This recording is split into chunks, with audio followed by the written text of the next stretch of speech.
तो एक तरीका ये था कि जिन जिनको रिजर्वेशन जो मिल जाता है, क्या वो एक पीढ़ी मिलने के बाद छोड़ दें?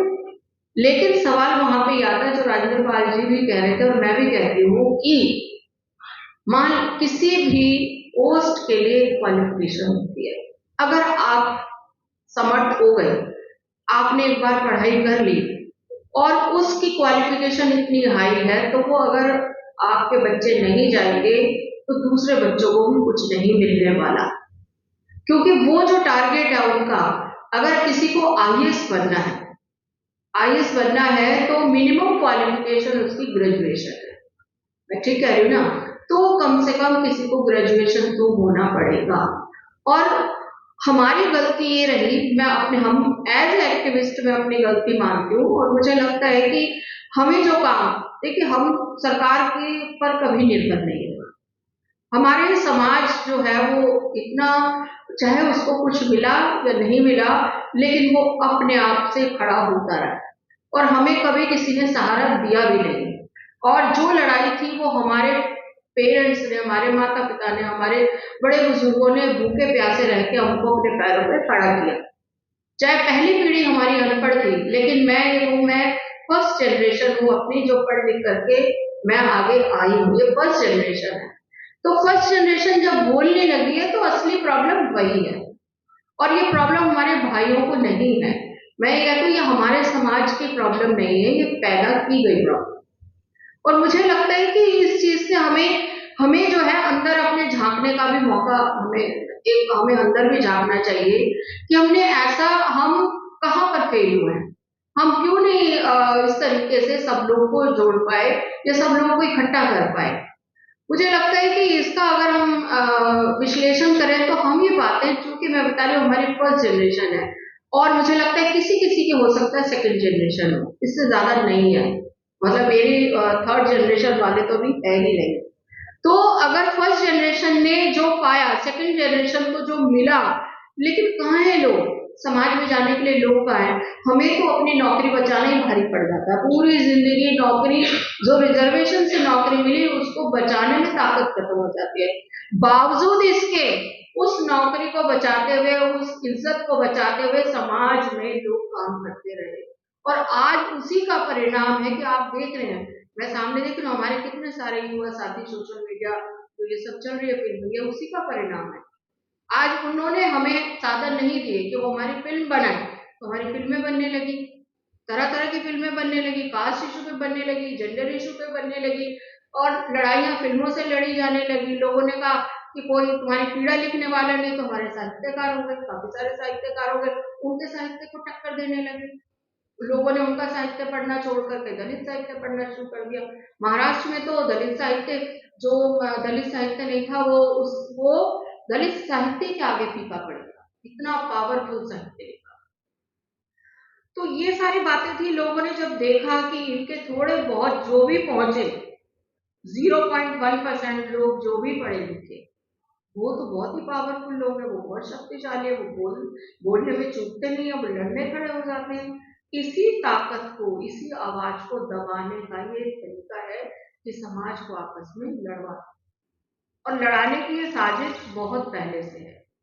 अम्बेडकर और गांधी की लड़ाई हम सभी जानते हैं, ये साजिश तब से है कि जब हमने तय कर दिया कि हम एक वर्ग के साथ रहेंगे और उसके साथ ही हमारा जीवन। देखिए अभी मैं साहित्य अकादमी के मंच पे थी, तो वहां पर तमाम तरह के लोग थे, मार्क्सवादी भी थे और गांधीवादी भी थे। उनमें से बहुत लोग ये कहते हैं हमें आजादी के बाद कुछ नहीं मिला। तो मैंने कहा आपको आपको तो मिला ही हुआ था ना, तो आपको क्या कदर है? मिला तो हमें है ना, जो भी मिला संविधान के तरीके से। आजादी की सबसे बड़ी नेमत जो है वो भारत का संविधान लिखा जाना है।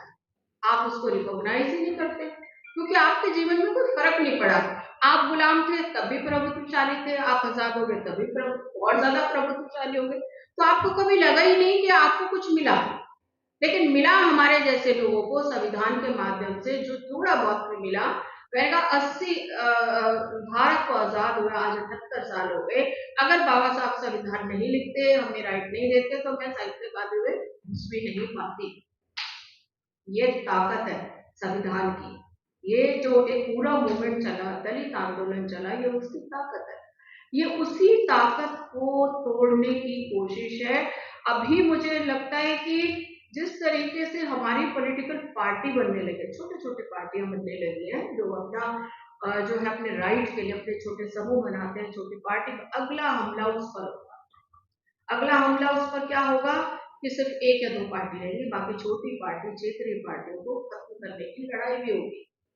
क्योंकि ये क्षेत्रीय पार्टियां जो हैं, ये एक लोगों की आवाज है, बार्गेनिंग पावर है वो अपने अधिकारों के लिए बार्गेन करते हैं। हमारे क्षेत्र में लाओ, ये चीजें लाओ, ट्रेन लाओ, ले लाओ, उद्योग धंधे लाओ, तब हम आपके साथ जुड़ेंगे।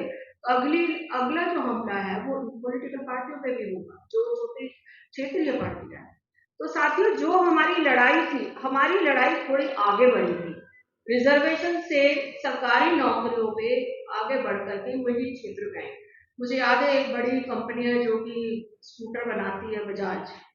जब उनको कहा गया कि निजी क्षेत्र में आरक्षण को लागू करो, तो उन्होंने कहा अगर मुझे दलित लोगों को लेना पड़ा तो अपनी कंपनी बंद कर दूंगा।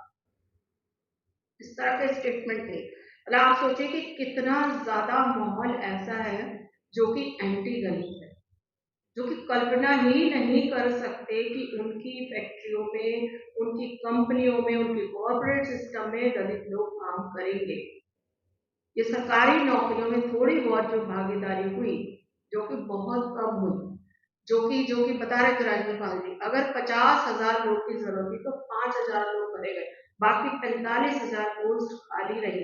उन 5,000 की आवाज से ही प्रॉब्लम है, और ये आवाज ना एक सामूहिक आवाज बने, तो इसके लिए उनका यह प्रयास है कि रिजर्वेशन खत्म करने की तैयारी है। ये पहला स्टेप है उनका।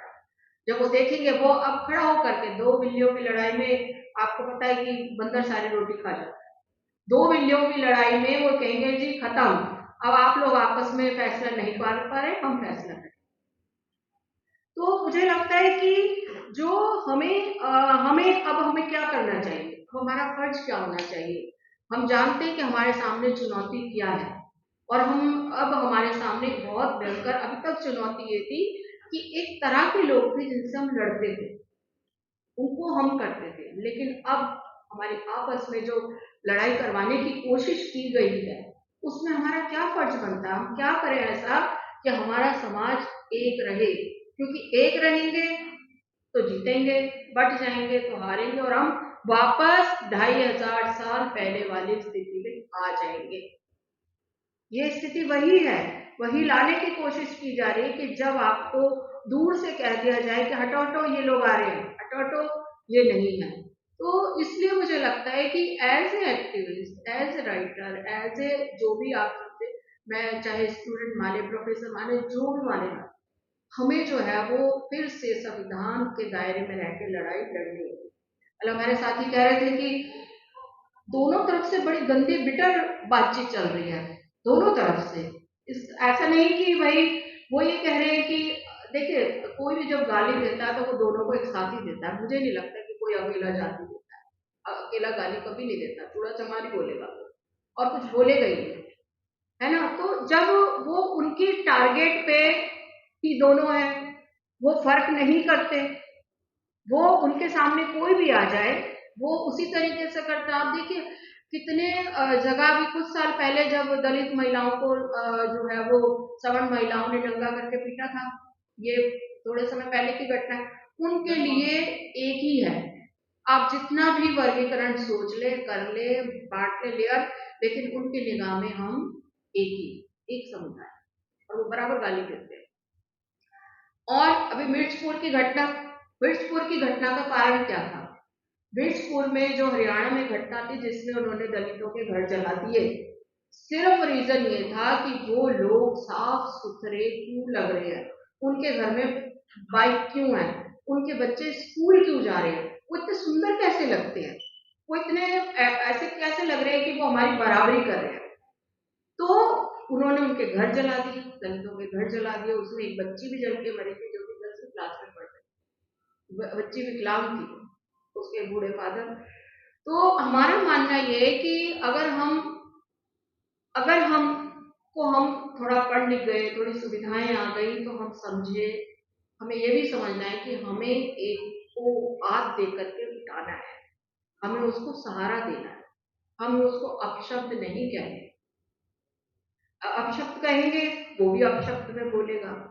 तो इसलिए जो सोशल मीडिया आया, इसने भी एक बड़ा पॉजिटिव काम करने की जगह इस वाले में वर्गीकरण में बहुत गलत रोल अदा कर रहा है। और इसमें ऐसे लोग लग गए हैं जिनको समाज से कोई मतलब नहीं है, जो एक्टिविस्ट नहीं है, जिन्होंने समाज में कभी काम ही नहीं किया। जो समाज में काम करेगा उससे दोनों भाइयों को लड़ते देख के, वो दोनों समाज को देख के दुख हो, और जिनको मजा आ रहा है ना, वो समाज के लोग नहीं है, चाहे वो अपने लोग क्यों ना हो, जिन्हें मजा आ रहा है इस चीज में, जो आर्गुमेंट पे आर्गुमेंट करे, एक दूसरे को गाली गलौज करे, इस चीजों से हमें लड़ना है और ये बहुत लड़ना पड़ेगा। देखिए, जब मैं आपको वही बता रही थी कि जब दलित साहित्य आया था तो बहुत लोगों ने बहुत ज्यादा हम लोगों के साथ बहुत खराब खराब बोला, ये क्या साहित्य, इनके पास भाषा नहीं है, इनके पास छंद नहीं है, इनके पास रस नहीं है, इन्हें लिखना नहीं आता, ये एक जैसी बात लिखते हैं, एक जैसी भाषा, इनकी एक जैसा रोना गाना, ये सब चलता है। तो हमने उनको बोला, और अभी तो 10 ही तो आए हैं, 10 ही तो आत्मकथाएं हैं, तो जब लाखों लोग हैं, लाख आत्मकथाएं की, तब क्या करोगे, और तुम्हारे आने से रोक लेंगे क्या हम? तुम्हें पढ़ना है पढ़ो, नहीं पढ़ना पढ़ में जाओ, हमें क्या मतलब है तुम्हारे, हमें तो कोई मतलब नहीं, तुम क्या लिखते हो इससे हमें क्या मतलब है। तुम जो मर्जी लिखो, तुम प्रेम लिखो, तुम श्रृंगार लिखो, तुम सौंदर्य लिखो, तुम प्रतिभाव लिखो, जो लिखना है तुम लिखो, ना समाज से करके जो तुम्हें लिखना लिखो, लेकिन हम लोग एक्टिविस्ट हैं, हम अपने समाज के ऊपर लिखेंगे। और यही रीजन रहा कि जो साहित्य था वो इतना पावरफुल बना क्योंकि वो सरोकार का साहित्य, जो सरोकार का साहित्य नहीं है उसको कोई नहीं पढ़ना चाहता।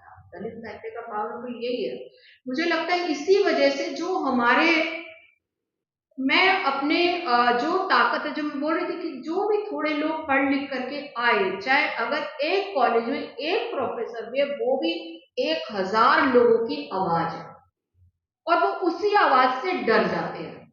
उन्हें पता है ये एक व्यक्ति नहीं है, इसको खड़ा करने में, इसको बनाने में, इसके पीछे 1000 लोगों का योगदान है, और वो जब खड़ा होगा या खड़ी होगी तो वो लोग डर जाते हैं, एक आवाज को ही दबाना चाहते हैं, वो उनकी 100 आवाजें, लेकिन हमारी एक आवाज है, उस एक आवाज से डरते हैं, और उसी आवाज को दबाने के लिए पूरा षड्यंत्र किया जा रहा है।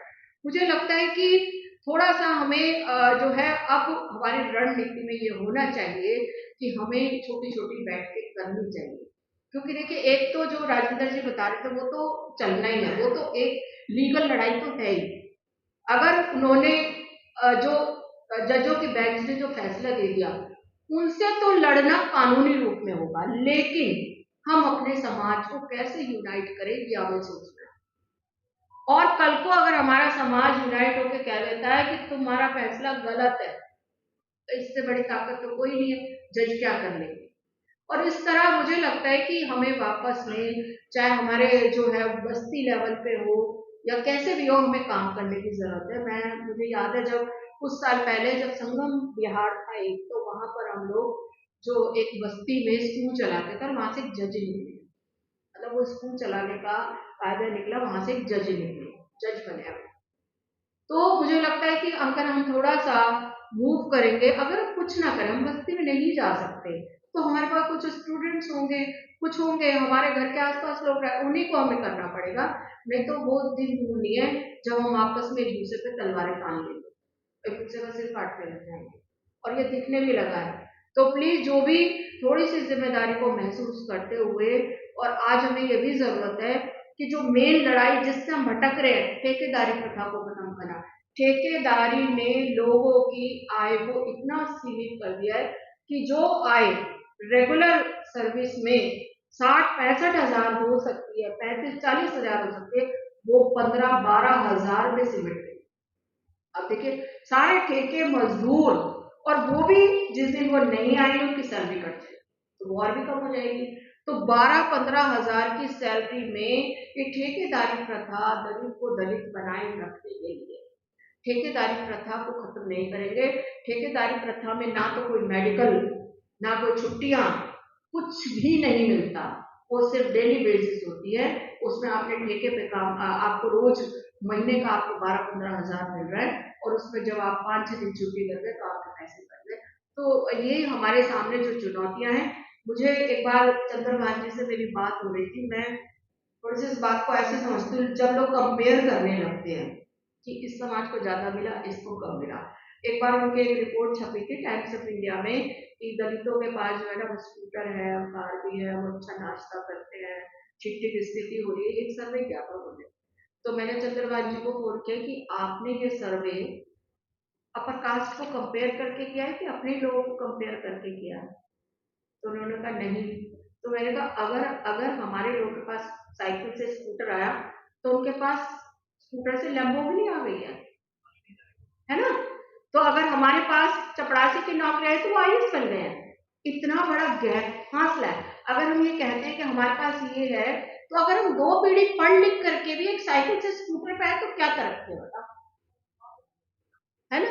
तो अगर हमें कंपेयर करना है तो हमें ऐसे करना पड़ेगा।